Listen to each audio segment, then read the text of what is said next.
you see somebody on the floor. Naturally, you run over.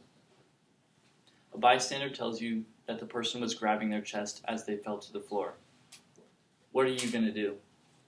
Do you have the skills to make sure that that person is still alive at the end of the day? If the answer is yes, great. But if the answer is no, that's okay too. My goal is to teach you guys how to perform high-quality CPR and to inform you how to save somebody just like how my mom was able to save my dad. In the next few minutes, I will teach you what CPR is and how to perform it. In 2015, in his article, A Real Lifesaver, Dr. Yamini states that CPR stands for cardiopulmonary resuscitation. The C, cardio, means pertaining to the heart, and P, pulmonary, means pertaining to the lungs. Resuscitation is the action of making something active again. So putting that all together, cardiopulmonary resuscitation is the action of making the heart and the lungs active again. But how do we perform it?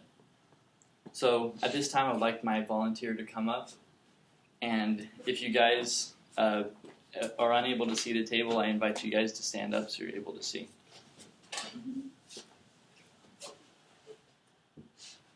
So in their 2018 article, CPR and First Aid, Mayo Clinic states that the first step to high-quality CPR is scene safety. You can't go up to a scene with there being danger involved and be able to still perform high-quality CPR. So once we figure out that the scene is safe, we can move over to the patient and check their responsiveness. In order to do this, we can grab the patient by their shoulders with our hands and gently shake them while saying, "Are you okay? Are you all right?" If there's no response at all, you're going to want to instruct somebody to call 911. So it may look something like this. "Are you okay? Are you all right? You call 911. And while they're calling 911, you're going to be wanting to check their ABCs, which A stands for airway, B stands for breathing, and C stands for circulation. And in their 2019 article, CPR, Medline Plus states that in order to open up the airway, you're going to want to utilize the head tilt chin lift method, which, as the name suggests, you want to tilt the head back, lift the chin up, and then from there you want to check their breathing. So you're going to have your head down while looking at their chest to see the chest rise and fall. You want to try to feel for any air that's coming out outside of their mouth and hitting you in the face.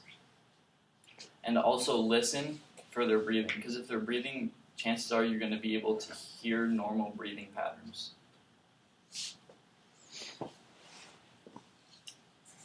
And then finally, for circulation, there's two ways to check the circulation. In CPR, mainly we're going to be checking the carotid pulse, which I like to take my fingers at the corner of my eye and move it down about halfway down my neck, and then just press down, and you should be able to feel a pulse. And then for your radial pulse, you're going to take the same two fingers, put it up against your wrist with your fingertips closest to your thumb, and then press down again, and you should feel a pulse.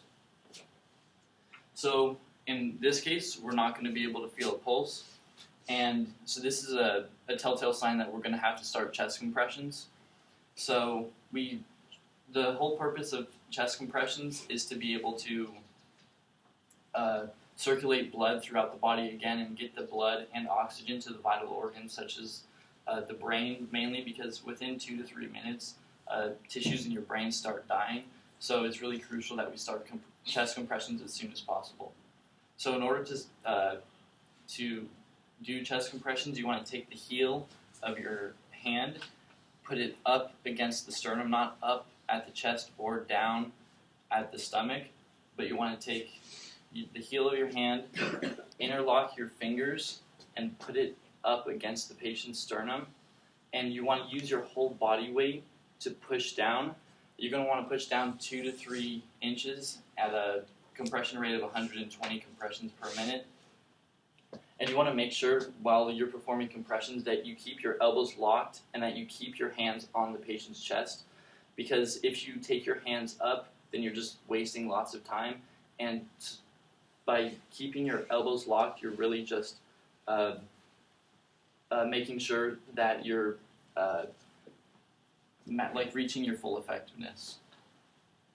And that's it. So that's how you perform CPR, and I hope that the next time you see somebody laying on the ground, if unfortunately that does happen, and you will be able to save them so they're able to live another day.